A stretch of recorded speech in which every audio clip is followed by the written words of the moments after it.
Živjo, tukaj Simona. Danes sem ti pripravila položaj stola, kjer res dobro krepimo mišice nog, zadnjice, istočasno pa raztezamo naša meča.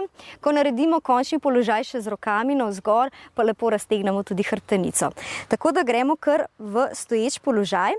Stopala gledajo naravnost, lahko so v širini kolkov ali pa damo čisto skupaj. Po želji. Roke damo najprej ob kolke. En vdih, podaljšaš hrbtenico, z izdihom odhaja zadnjica nazaj. Smo pozorni, da kolena zdaj ne grejo preko prstov na nogi, da ne obremenjujemo kolen. Lepo podaljšaš hrbtenico, odpiraš prsni koš.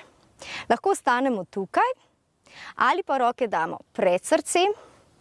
Prepletaš prste, pa roke lahko še iztegneš. In zdaj res dobro začutimo razteg tudi hrbtenice, kar rame stran od ušes, osredotočen pogled in če gre še malce nižje, smo pozorni, da palce, predvsem palce, fino dol pritisnemo v podlago za ravnotežje.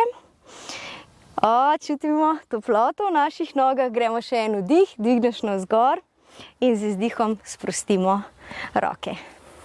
Namaste.